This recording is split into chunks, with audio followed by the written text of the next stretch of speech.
शीरी मजारी को मर्द अहलकारों ने क्यों गिरफ्तार किया? मरियम नवाज मुखालिफत की बजाय वजाहतें पेश करने लगी। इल्ज़ाम लगाया कि पीटीआई औरत कार्ड इस्तेमाल कर रही है। पुरानी कहानियां भी सुनाने लगी।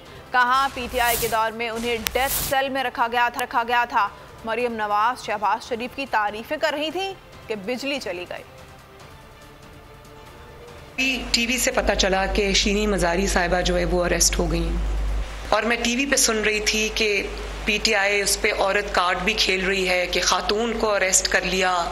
बात यह है कि एंटी करप्शन ने अगर उसको अरेस्ट किया है तो उनके पास कोई वजह होगी अरेस्ट करने की। और आपको मैं आज ये भी बता दूं कि जिस मुकदमे में इन्होंने 4 महीने मुझे 60 दिन मुझे नैब में रखा, क्या कौम ये जानती है कि आज तक वो मुकदमा मेरे खिलाफ किसी कोर्ट में रजिस्टर नहीं हुआ? शीरी मजारी कोई प्राइम मिनिस्टर से बड़ी तो नहीं है ना। प्राइम मिनिस्टर आज प्राइम मिनिस्टर होते हुए अपने बेटे वजीर आला के साथ आज FIA की अदालत में पेश हुआ था।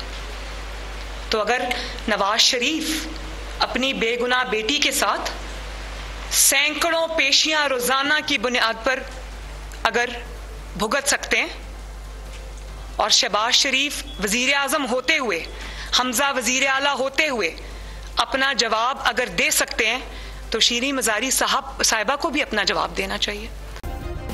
सब्सक्राइब करें और बेल दबाएं ताकि कोई खबर रह न जाए।